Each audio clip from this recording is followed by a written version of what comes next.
All right, here we go. Salute to NBA Nation on this Friday afternoon. Another edition of the NBA Report. CP the franchise in the building. It is also a KFTV simulcast, so salute to everybody watching. Hit the like button, hit the share button, and subscribe to the channel. On today's show, it is our NBA trade deadline breakdown. We're going to talk about the latest rumors. Obviously, the Giannis watch continues, and a couple of predictions here, man. And joining me today, friend of the program, he breaks down NBA front office transaction like no other. You can catch him on Spot Track, breaking down the latest NBA news rumors and salary cap updates, as well as the front office show on YouTube and all podcast platforms with our guy Trevor Lane. He is Keith Smith. Hit the like button, hit the share button, and subscribe to the channel. Let's get right into it, man. Keith, how you feeling today, man?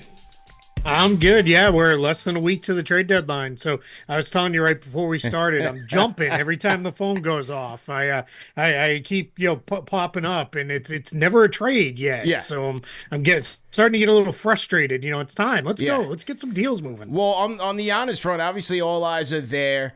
The latest intel, some are saying are the Bucks kind of just waiting this out, just fielding offers, seeing what's out there, gauging the market, or are they really motivated to get this thing done? The latest ESPN update says that it's going to drag on until at least Thursday, which is the trade deadline. So what are you thinking about it in terms of the Giannis front? Yeah, I think, one, you can only trade Giannis once, so you got to do it right, and you got to get the best possible return that you can for him. So I think if you're the Bucks, you're gonna take your time with this, and sometimes what happens at this time of year, especially with these guys who are on really big contracts, and Giannis is on a max, 54 million plus, it can be a little hard to make those trades work in season because you maybe don't have the facilitators, roster spots are tight, hard caps, all this other stuff that goes into it. So sometimes what happens is we see these teams, they kind of do the groundwork now, and then a trade gets done in the summertime. I do think we're more real that he gets moved in the next few days here.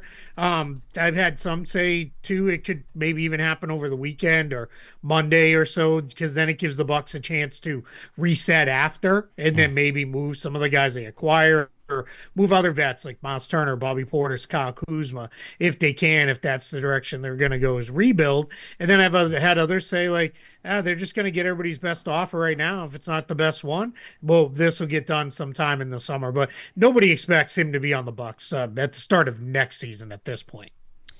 When you think about, obviously from a Knicks standpoint, the honest thing is when we first heard it, it's New York or nowhere. He just wants to talk to the Knicks. He doesn't want to go anywhere else. So, for just speaking from the Giannis standpoint and the Knicks, when I hear that Miami could be involved or Minnesota can be involved or maybe it's the Golden State Warriors that can be involved. Like when I hear about those teams in regards to Giannis, then I'm like, is it truly New York or nowhere? Are these guys, are him and his agent kind of leveraging these teams or leveraging the Knicks to get better offers? What do you think about it when you think about all the teams in the mix here? Yeah, I think over the summer, it was probably handled a little bit like the Luka situation where it was, hey, we're not looking to move this guy, but if we can get something done with the Knicks and he wants to be in New York, great, let's make it happen. We'll get this done. And we're not going to turn it into a circus before our season starts. Now it feels like this has been nothing but a circus for months. And now we're in a spot where it is, all right, let's just get the best offer. We're going to, take whoever comes with the best package. And that's where you're hearing conflicting things with the Bucks. Some have said they're open to bringing in players who are good players and maybe would help them stay competitive. And let's face it, it helps that they're in the East, right? Because you don't have to be all that great to be competitive in the bottom of the Eastern Conference. So that's part one. And then I think part two that we've heard a lot about is, no, they want draft equity and young players and young talent and all that. And I think they know there's going to have to be some veteran guys because the salary is just so big to match on in a trade. So that's where you get kind of the Warriors. If you start looking at those Warriors picks in 2030 and beyond, they start looking a little juicy, right? Because you're thinking post Steph, maybe even post Giannis at that point, and you're thinking, all right, those might be pretty good picks, and that's where I think now it's turned into. It's not so much as much a leverage play as making a deal with the Knicks straight up one-on-one in season. It's tricky. It's difficult. Yeah. There may not be a match there. So let's see what else is out there. Maybe if nothing else, what we do is we find out from another team. Yeah, actually, we'd be interested in player X, player Y, player Z from New York if that's where you're ultimately going to send him. Yeah, I feel like for John Horst and the Bucks, like this may be their most optimal window when it comes to leverage, right? Because, maybe they're putting it out there to say, okay, yeah, we could wait until the offseason when Knicks get more picks and Miami gets more picks. But if you want them right now, you're Golden State, you just lost Jimmy Butler, you want them right now, give us the King's ransom, give us everything that we're looking for here. And in turn, you get more or less a 2 playoff run rental, if you will, in the event he doesn't resign. Yeah, that's exactly what you're looking for. And of course, we all know, right? We're all grown-ups here. There's going to be back channel discussions between Giannis's reps and Giannis and whatever team is whenever it is time where it's like, hey, we're in this. Like, are you going to come here and stay here? Or are we, looking at, this year, next year, and that's it. And that will obviously change things, right? Some teams are going to say, well, hold on. Like, if I was running the Warriors, if I didn't have some commitment from him of, hey, I'll extend when I get here, which if he says it, I think we can take his word because he's done it every time with the Bucks, where it's been, hey, get the right guys around me and I'll, re-sign here because he's done it before. I think you would take that and then you feel comfortable giving up multiple picks and some of your younger guys and those kind of things. But if not, then it becomes, all right, it's going to be less of an offer because I don't know that you're going to be here long term. Yeah. The New York nowhere thing is still intriguing to me because I'm like, when they talked about that exclusive window with the Knicks during the summer, I'm like, is this a case where they're putting out there, yeah, Miami and all these guys could be interested, but is it more the Bucks not wanting to find themselves in that Nico situation where with the Luka trade, he did give the Lakers an exclusive window and acted on it? Is this John Horst saying, hey, I'm trying to, keep my job for the future. I'm trying with other teams, but maybe it is the Knicks in the offseason. Yeah, it definitely could be. And I think in the offseason, what you'd be looking at is things just become a little bit easier because there's going to be 6 or 7 teams with cap space. And then it might be, hey, the player who you have to put in the trade, we don't really want that guy, route him here instead. And in the offseason, just as other contracts will have fallen off the books, the Knicks aren't going to be roughly $5 below their second apron hard cap, which makes maneuvering tight for them. So I think we're very much in a spot where we'll be all right. That could be easier. I do think what the Bucks also want to avoid is they don't want this to turn into Giannis saying, I want team X or even this team or that team or these 3 teams or whatever it is. Because now you have reduced your window and it's a little harder for yourself to, rather than, all right, we can talk to everybody and collect 29 best offers. If it starts to become, well, I'm going to one of those teams anyway, first chance I get, it becomes harder. So that's I think the other reason why you try to keep this a little quiet at the beginning, but now that's all out the window. Now it is, yeah, again, guarantee you the other 29 teams have all called. Even teams who know that they have no chance are still, hey, what about this? Just in case, that's where it goes because that's kind of how you have to do it when a player this good comes on the market.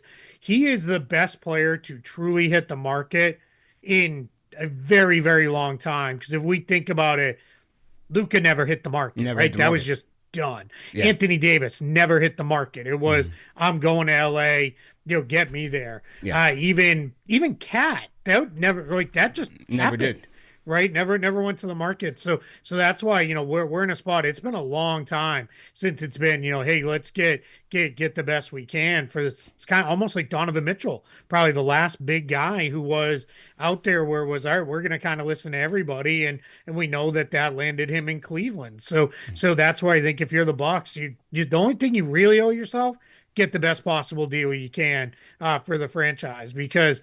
At the end of the day, Giannis will be beloved there forever. You'll welcome him back with open arms when you hang his jersey in the rafters. And then it'll be, all right, you're going to go play somewhere else, but we have to build a team for the next 5, 10 years after you, and we've got to really put ourselves in position to be in the best place we can. Well, let's talk about the Knicks' pathway to getting him. I've been tossing and turning with this one because I'm just not so, some days I watch this team and I'm like, yeah, they need to make a move and go get him. And then other days I'm like, this would be so tough because when you think about it, everybody's already assuming it's Cat in there because of the salary. But a lot of these guys that the Knicks would have to put in, I'm not, how high are other teams on them? Like with the McCall scenario, everybody's saying, well, they could just send them to Portland and get those picks back. But what's Portland's, motivation to take on McCall, Bridges? What do you think about that? Because with OG Anunoby, I have no interest in putting OG Anunoby in a deal. To me, it makes no sense. When you think about potential returns, I want nothing to do with Kyle Kuzma or to have him have any type of responsibility as it relates to helping the Knicks win a championship. Yeah, you don't want Kuzma. That's not going to be helpful. Yeah. Now if it turns into, at the end of the day, if it was Cat and I'll say one of Bridges or Anunoby, and you got Giannis and Drew Holiday, I think you say, let's go. Right, let's kind of go here. I think at that point you're looking at probably starting Mitchell Robinson, and you're coming away with Robinson, Giannis, Anunoby or Bridges, Holiday, and Brunson. Give me that starting five all day long, right? Going into battle, and I still get Josh Hart coming off the bench, and Deuce McBride and my other guys. You're a little thin up front, but that's something you solve with another deal maybe. So I think what you're kind of looking at here now, if you're the Knicks, it becomes, all right, well, if the Bucks are insistent we need draft assets, you're not getting them from the Knicks. They don't have them. Right. There's nothing left to give minus some swaps that probably aren't going to be very good, especially if they get Giannis. So that's where it's like, I don't really have a lot of interest in that. But what you could get the Bucks is, hey, we're going to route a guy to Portland. The picks that Portland owns from Milwaukee will get routed back to Milwaukee. Now they've got their own picks back. So if they decide, hey, this is going to take us 3, 4, 5 years to dig out of this before we're really good, we're ready to go. And that's where I think you could see this turn into, a multi-team trade. You also have the Crosstown Nets are sitting there with $15 million in cap space and some tradable guys where they may jump in and be like, hey, how can we help facilitate? Maybe it's not we take someone direct from the Knicks, but maybe they take on Kuzma. Yeah, right. And that becomes the way that comes together. There are definitely paths here. It's one thing too that it's very clear. I've seen a lot of people saying, well, the Knicks are a second apron team. They can't aggregate. They're not a second apron team. They can't be one. They're hard capped out the second apron. So they're in a spot where they can still aggregate contracts together. Where it gets tricky is they can't take back $1 more than what they send out because they're above the first apron. But they can get around that, especially if you start talking about moving a couple of these big contracts. Are we in agreement here that for the Knicks, their best chance would be the offseason when they can open up that 33 pick, that first round pick? Because for me, it's like if these other teams, the Miami, the Golden States, the Minnesotas, if they're all legitimately in it, then to me, they still offer the best packages in terms of getting Milwaukee closer to what they're looking for. The blue chipper, the young player, some draft capital, maybe it's cap relief. I feel like those other teams would have a better shot. Yeah, and I'm with you on that. I think that those teams would be better positioned just because they do have more draft capital. There are some younger players on those teams. So I think you're in a place where, yeah, maybe you do let this run to the summertime and you figure it out there. And I'm with you. Go back something you said, a while back. There are nights, especially recently, where you're like, do I want to even do this? Like, this team's playing pretty well. And it was interesting when they went through their bad period there, a few weeks back. People were like, that's it. They don't have it. Everybody has bad stretches, right? And it was pretty bad. Hey, I'm not going to pretend like it wasn't, but they're still a pretty good team. And I would feel pretty comfortable if I was the Knicks with saying, you know what, small move around the edges. We did, move Yabusele. We kind of reworked a little bit of the rotation, but our main guys are all still here. I'd feel pretty good about that going in, even if it wasn't get a Giannis deal done. And then what you may have is, let's give this group one more playoff run. Yeah. Then if Giannis stretches into the summertime, we can have the same conversation then. We can get all into it then and figure it out then if we want to make a deal. And it might be a little bit easier because we have a little bit more to offer. If it is this deadline, who's your prediction? Who's the team? Yeah, for a while I felt like it just so many years of being a fan and then covering the league. Feel like when a player has this is where I would like to be, even kind of out there, it's usually where they land. So for a long time, I was like, I'll probably end up with the Knicks. Like that feels like where he wants to be. But this Warriors stuff is coming so strong. Yeah. Yeah. And so many reports from the really credible people that you can trust are saying like the Warriors might have the best package. And if I'm the Bucks, I'll go back to, I kind of like the idea of getting some of those future Warrior picks that are a little further out and down the line. And if I'm Golden State, it might be a little bit out of desperation here, but I might be able to get there. And if I'm Milwaukee, I might even be willing, I'll take on Jimmy Butler's contract because, let it kind of ride. We can rehab with us. Then when we start next season, it'll be, hey, you work yourself back into shape here, and then what we'll do is we'll turn around and figure out a deal for you then to another team, and then we'll kind of gotten picks and you coming in, and we'll get some picks for you going out on the other side. That's something a lot of teams are going to try now after OKC had so much success with that of, hey, take a guy in, get him right, get him healthy, and then move him on the back end and get some assets that way. I think it might end up being the Warriors. I'm with you, man. The Warriors thing really started to get hot and heavy after the Shams announcement. I saw Anthony Slater's article as well. So, like you said, it could be a last-ditch Hail Mary. If they're going to be sticking with the Steph build for a couple more years, as long as Steph's there, they can't be really stuck in no man's land because they are going to compete. They are going to be a competitive team. So maybe they do bail on the youth movement, finally find Kuminga home. Maybe it's Pods and Moody as well. And then, as you said, 32 first-round picks. That could be enticing for the Bucks. So that'll be interesting there. Good. I'll add this too. Yeah. The Warriors might even say, hey, you want off Bobby Portis? We can send you another contract too, and we'll take Bobby Portis because they've got like Buddy Hield's contract, right. And the Warriors might be willing to work in a couple other guys and take back a contract that the Bucks maybe like because that's part of why I keep hearing this could get done sooner is then the Bucks are going to turn around and all right, if we're kicking off a full-scale rebuild, Miles Turner has no place here. Bobby Portis has no place here. And some could argue Kyle Kuzma has a really great place there. Hey, you want to shoot 35 times a night? Have at it, my man. Go nuts. It might be a great time for him there. But it's they're going to turn around and start looking to trade some of those veterans. That's even before we get into the 6-7 guys that did the 6-7 thing. But they've got a bunch of those guys on minimum contracts that they could start moving on. And those guys aren't going to return any monster value. But if you could get a second for each of them, great. You start piling up your draft capital, and that's how you start restocking your treasure chest.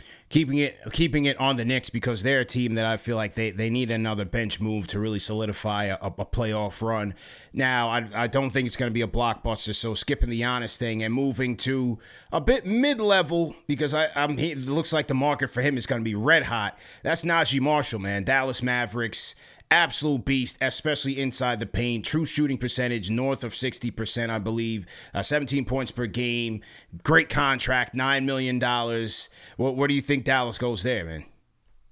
Yeah, they have. Mark Stein's been all over it, and when it's Mavericks related, he's the guy that's going to get the stuff. And it has been they want at least a really good first, if not multiple, for Marshall. Now, I'll pause to say that's today. Right? Everybody a week out from the deadline or more wants 2 firsts for everyone, and every team wants to give up 2 seconds. And then magically we get close to deadline time and everybody's like, all right, 1 first. All right, let's go. Let's get it done and go. But Marshall has been so good. He's a really good fit with Cooper Flag.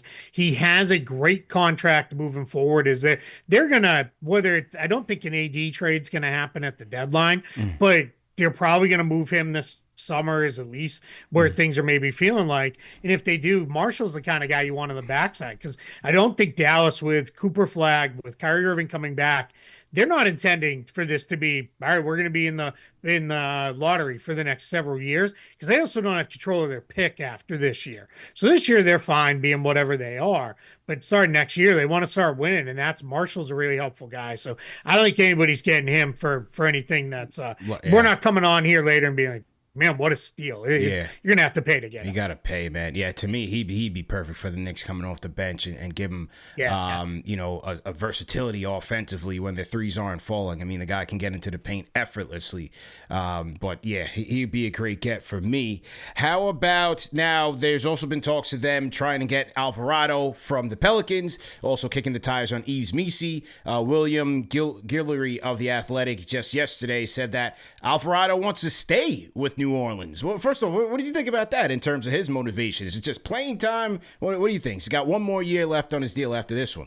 Player option, I believe. Yeah, he wants to be there. They apparently don't want to trade a whole bunch of other guys. I guess I went to New Orleans for the first time and spent any real amount of time there this past summer. Yeah. I'll say I kind of get it. It's a pretty cool place. Yeah, it's cool. It's a good vibe. I had a lot of fun down there, so I get why they might want to be there. Basketball wise, I might be looking to make some other moves if I was the Pelicans and those guys. But I kind of think we're in a place where the Alvarado, I get it. He may be looking at, hey, if I opt out, they have my bird rights. They can give me, not that he's going to get a massive contract, but they can give me a nice contract here. Yeah. Maybe that's the direction. And where with the Knicks specifically, if I'm him, my question would be, hey, when we get to the playoffs, Jalen Brunson's going to play 40 minutes a night. Right. Deuce McBride's going to play probably 10 or 15. Where am I playing? Like, how am I going to slot in there as another small guard? Like, probably not, right? So, sounds great for depth purposes for the Knicks, but he may be looking at it and saying, yeah, I'm happy to stay here unless it's somewhere where I can really play, and he's getting to play a real role there. Now, Yves Missi, that one I'd be really interested in, because I think he could come in and really play a nice role for the Knicks, especially if they wanted to go back. It seems like certain opponents it is double bigs the way to go for them, and then that gives them the third center in the rotation. And we've seen at times, with Cat gets himself in foul trouble. Maybe Mitchell Robinson gets in foul trouble.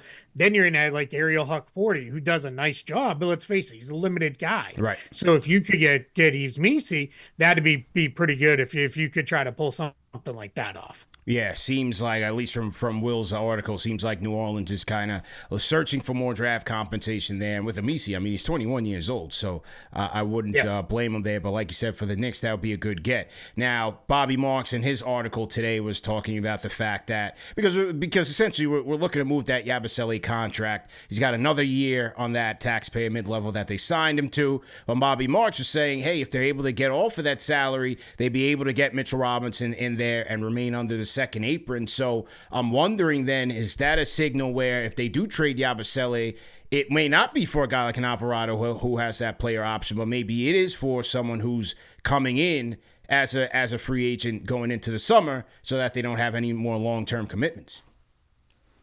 Yeah, I mean, it may be, right? And it could even be one where I like to call these 230 on deadline day trades where nothing else has come together. And the Knicks might be like, hey, you know what? This doesn't really do anything for us right now. But what it could do is let's move off of him. We'll either convert a two-way guy. Maybe there's a buyout guy who didn't make over the non-taxpayer MLE that we could get to fill out the roster. And maybe they do throw one of those second rounders. They've got a handful of seconds. Yeah. And hey, will you take on a second to eat Yabusele, or maybe even two of them to a team that's like, yeah, sure, let's go. I know we've heard the Spurs mentioned. There's been some talk of, could Jeremy Sohan land in New York? And Sohan's an interesting player. I think that one comes with the challenges of he needs re-signed, but it's not going to break the bank. But if you're looking to, we want to do Mitchell Robinson, I mean, then it's, all right, let's take a look at Sohan for the rest of the year. If it works out, maybe we'll find a way to keep him in here without getting crazy with our salaries, or, we just let him move along. Anybody else you think about with that Yabusele deal? Like, Yabusele Dadier, Yabusele Clarkson. But what do you think, man? I mean, I look at the Knicks. I look at their need at, more consistency at the playmaking option. I'm not sure if they trust Kolek in the playoffs, if they need him. They could always use another wing, in my opinion, given the durability of Hart and Anunoby, and as a backup big, more insurance to jump ahead of Huck Porty in the event you need him in the playoffs. Yeah, and you're going to have to pile a couple guys together with Yabusele, but could you go out and maybe get someone like Matisse Thybulle to come in? Now he's been hurt, hasn't played a lot, but he's been a much improved shooter since he's been in Portland. That gives you just another really good defensive player. I mean, with Mikal Bridges and OG Anunoby, you have pretty good defensive wings. Yeah. When they're locked in and focused. But Thybulle will give you one more that could come in and give you that with a little bit of shooting. Probably too expensive for them to go get a guy like Rob Williams. He probably makes a little bit too much for it to be, realistic there. So that part gets a little bit tricky. I was kind of looking around. I mean, these are the guys. No one's gonna be jumping up and down and running to the store to buy the jersey. Yeah. But could you get like Jock Landale from Memphis, who's been a solid big. Jay Huff from the Pacers, another guy who's just, these guys have just been solid big men that can just come in and play a role for you in that spot. And then if the Bucks, let's say it's not Giannis for the Knicks, guys like Gary Trent Jr., Cole Anthony, those guys are on minimum deals. Those would be, hey, we're going to swap out one of our minimum guys for your minimum guy. We saw that as recently as last year, right? They did that with gosh, now I can't. Was it Reggie Jackson who went out for Jericho Sims? Somebody went out for Jericho Sims. Dylan Wright. Yeah, Dylan Wright. Yeah. So you're in a position where you could do, something like that, and that's an easy move. It seems like Jordan Clarkson has kind of fallen by the wayside here. Yeah. So maybe you move him for a guy like, Gary Trent Jr., and that's where you go. There's again, none of these are going to get people super fired up, and you're not, again, running to the team store, but these are the kind of moves where if they don't do a Giannis move, you kind of look at it, it's like, well, there's not a whole lot they really, really need. Yeah. So just be smart and make a couple small moves around the edges that kind of fill out your rotation. Let's go kind of rapid fire around the league. Is Ja to the Kings an inevitable, or is Memphis looking at another trade deal? I mean, that just seems like a no man's land. He's injured. He's Ja Morant, man. What do you think? Yeah, I don't think he's going anywhere.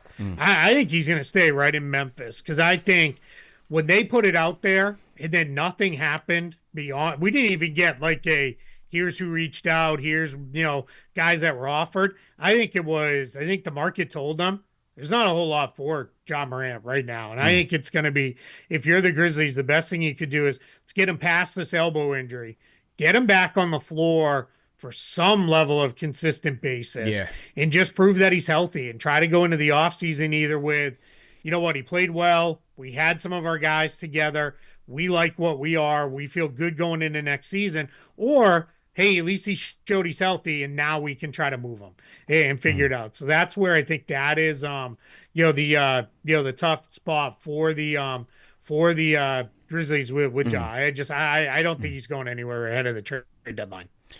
Do the Nets sell high on MPJ? MPJ having a career year with the Nets.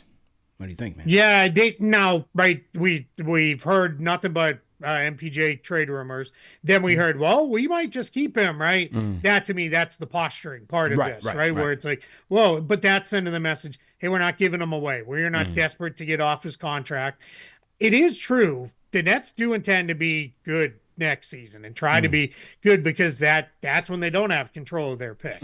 So I think for them it is, all right, we've kind of done this for a couple years, and there is some part of them that says, let's not necessarily move a guy who's playing really well. I mean, he might be an all-star this year if the coaches side can get past the fact that the team record stinks. I mean, he's been great. So we'll see, but I think that's where it feels like if Detroit wanted to get serious and wanted to throw the right kind of offer at the Nets, I think it would be hard for the Nets to pass it up. And if you're Detroit, that's like a perfect fit, right? That's exactly what that team needs, is one more shooter scorer who can take pressure off Cade Cunningham, but also a guy who is used to being the second or third option at times because he played all those years with the Nuggets where that's what he was. He's not going to come in and be like, I need the ball. Cade Cunningham, go stand in the corner, right? He knows how to play. He understands that role. That's the team, man. I'm like, that's one of my sleepers in the East. Like, nobody's really talking about Detroit having the wherewithal to shed some of that depth that they have, whether it's cap draft capital or roster capital, and get another high impact player. To me, I'm like, man, nobody's really talking about Detroit. I feel like Trajan Langdon can come in here and make a sneaky move here, man. Yeah, absolutely. And I think they're also in a spot too where I could also see them say, you know what, we like what we have. And we want to see what it looks like if we're healthy in a playoff series and we're playing with home court advantage and all that. I mean, you guys know better than anybody. They gave you everything you could ask for. Yeah, you're right. Last year, and it was an absolute battle. And I could tell you, Pistons people feel like if we had Isaiah Stewart and Jaden Ivey, if we had one more ball handler and just Isaiah Stewart doing what he does, they feel like that series might have gone the other way. Now, who knows, right? Yeah. But it's one of those things where they feel very confident in the players they have. But I kind of look at it and say, man, you are close. Why not really give yourselves a chance? Because it's not like you're going to have to give 4 first-round picks and 3 young players for Michael Porter Jr. Like it's going to be a hefty price, but it's not going to be everything you own. Does the Celtics go out there and get a big man? Is a guy like a Gafford, is that out of their price range? I mean, they have the Simons deal that they can dangle to a team. What do you think Brad Stevens does? Yeah, the Simons one is interesting because he's played really well with the Celtics. And what the challenge is, like you're going to see it if you watch their game at all tonight. They're playing the Kings. Jaylen Brown's out. He's got some nagging injuries, and they're kind of giving him a rest day.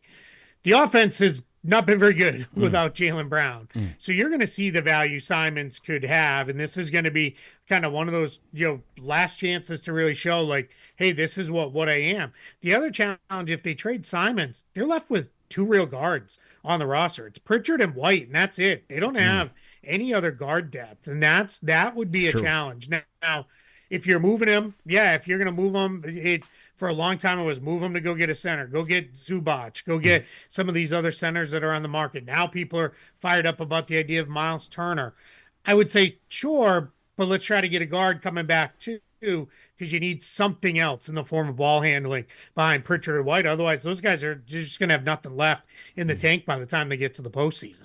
What do you make of where Chicago wants to go? Because you hear Kobe White's name, I think he'd be a ferocious pickup for any team, especially playoff contender. You're hearing Ayo's name, but then I'm looking at a young rebuilding team that could use both of those guys. I mean, what do you think of it? I know they have a lot of ball handlers. They have Giddey. They have Bazilis, who they seem to be running through as a point guard as well. I'm very impressed with him. I think he's going to be a very good player. But what do you make of the like Kobe White rumors and the Sumu for Chicago? Yeah, I did this because it's like I'm the human shrug emoji because who knows with the Bulls, right? They never do anything that anybody thinks. Never mind that the Bulls fans are gonna like because it's gonna be. I can guarantee you this: whatever it is, it's gonna be some kind of sideways move that keeps them about exactly where they are. Because that's just what they've done every year for decades. 100%. Now under 2 different front offices. That said, Kobe White is available. I think they were in a place where they ideally for a long time they didn't want to move Kobe White because they intended to re-sign him. But now they've locked into Giddey. That's their long-term, playing number 1 ball handler. You said Modest Buzelis is the kid that he's going to get a lot of reps, especially on ball reps as well. So that turns into, all right, we've got Giddey. We have Trey Jones. He's also played very well for them on a long-term deal. We're not going to re-sign both White and Dosunmu. So one of them's going to go, and it's probably going to be Kobe White. And that's going to be – he's the kind of guy who could really swing a playoff series for a team because he's really good. He can start. He can come off the bench. He can play on ball. Can play off ball. He's a really good player. And he's on a pretty good contract. And the Bulls also know there's no chance of extending him because he wants a lot of money. So that's one where I think a team may kind of say, all right, hey, let's kind of make this happen. What do you make the Lakers? I mean, Luka having an outstanding MVP caliber season, and LeBron coming back. He seems to be gaining form. Austin Reeves on the way. What do you think about the Lakers? They still have those draft picks, those later year draft picks they're kind of holding on to. Where do you see them going? Yeah, it's tough because they're trying to live in two worlds, right? They want to be good right now, Yeah. but they do not want to tap into this coming summer's cap space. I think one way or another, this is it for LeBron in LA. I think we're going to see him either retire at the end of the season or he's going to move on and go play elsewhere. There was a lot of talk of, he's always said he wants to do one more go around in Cleveland. The Cleveland could he talk just is coming kinda up, return man. there? Yeah, it's always, hot. And if they get off some money, could it turn into, hey, now all of a sudden it's not come here and play for the minimum. It might be, hey, we can offer you the taxpayer MLE and kind of comes home as one more time the conquering hero, right? I can see that. So we'll see with that. But the hard part is for them at the deadline, they're active, they're looking for upgrades, but they don't want to take money on unless it's a guy they feel really good about having be part of it. There were a lot of DeAndre Hunter rumors earlier in the day today. Saw that. The problem with DeAndre Hunter is he makes $25 million next year, and that's half of their cap space immediately gone. And in the way I put it is you have to ask yourself, if you're a Lakers guy, am I happy to spend $25 million on of my cap space on DeAndre Hunter? If you wouldn't want to do it direct, there's no reason to do it by a trade. I don't know that it's going to be a big enough upgrade to get where you want to be. And they feel much more like a summer team than a deadline team that, as far as a big blockbuster, everybody gets fired up kind of move.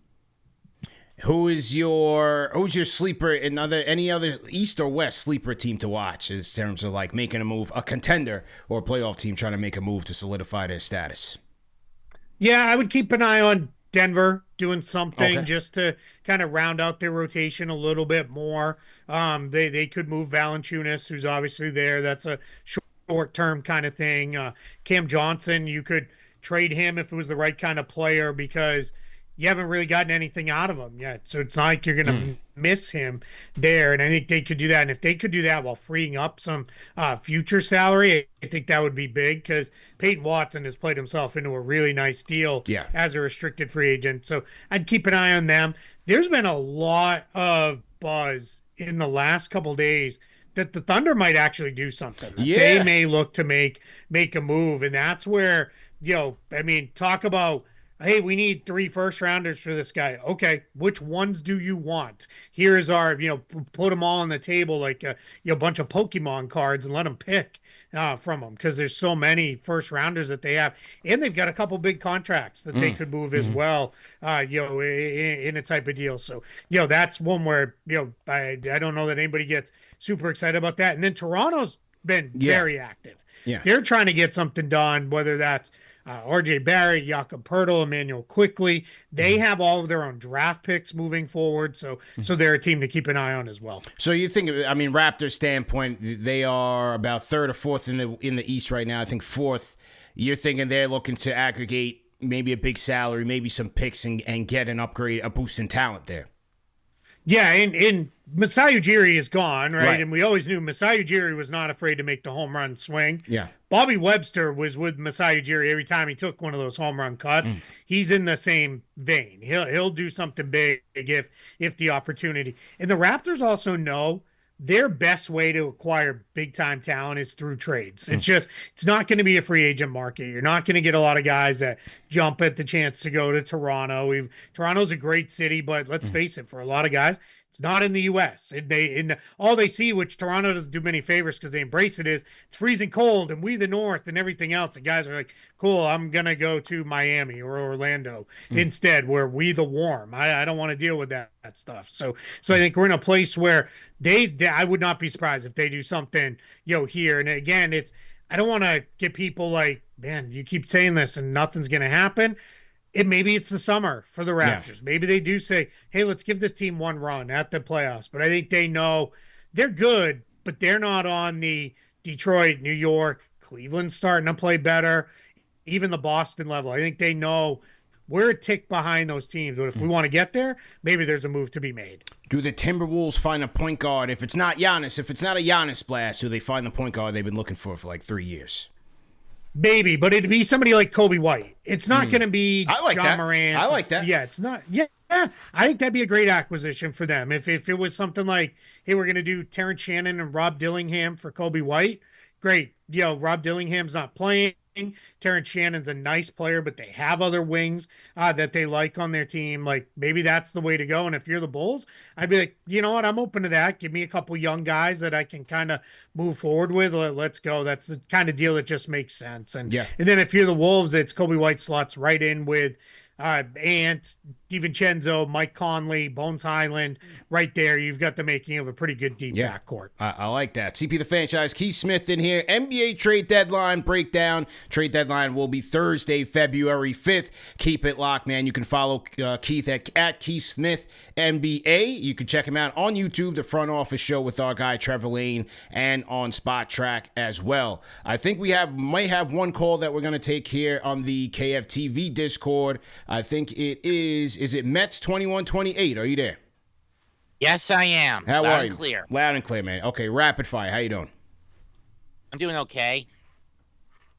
Okay. As for, and the question of what should the Knicks get the trade deadline or get rid of, in all honesty, out of the players we need to get rid of, for me anyway, the necessity to get rid of is Yabusele. He's not very reliable on the defensive end.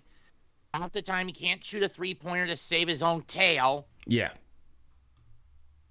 As far as I'm concerned, he's the dead weight. Get rid of him and maybe get somebody like, I don't know, if you can trick Charlotte, give me a Moose. We can't get Giannis. Okay. Give me Moussa Diabate. All right. What do you think? Appreciate the call, man. What do you think, man? He wants Diabate in here, man. Yeah, I'm a big fan of Moussa Diabate. The challenge for the Knicks is so are the Charlotte Hornets. So it's not just going to be Yabusele. It would have to be, all right, Yabusele, what pick are you going to send us, for him? It doesn't have to be great. This could even be hey, we'll give you one of these swap right first, and you'll get, whatever it is, and, out of that, or, here's 4 seconds or something like that. But the Hornets love Moussa Diabate. He is just what a cool story. Just such a hard worker, made himself into a real player just by busting his tail and defending and rebounding. And now he's improving on offense and everything else. Boy, that Hornets team, they're coming. They're not going to get there this year. I think they're a little too far out, but we're going to be talking about the Hornets for the years to come. The Knipple Hornets, man. Him and Cooper Flag put on a show just yesterday. Oh, great. He's looking like a pro's pro already, man. Very impressive young prospect out at Duke, Knipple, man. Keith, great show. Great job, as usual, man, breaking it down for us. We definitely appreciate the work. Like I said, man, when it comes to these front office breakdowns, you are certainly one of the best in the business, man. So, hey, we'll see what happens on Thursday. Let's maybe reconvene in a week or so and grade some of these deals, man. Yeah, sounds good. I appreciate you having me. Thank you. Yes, sir. Salute to everybody in the chat. Thanks again for watching. Remember that these shows are available on audio podcast format. As I said, follow Keith Smith at Keith Smith NBA on Twitter X. And we'll see you guys next week on the NBA Report. Shout out to everybody who's watching on KnicksFanTV as well. Have a great weekend, everybody. Peace.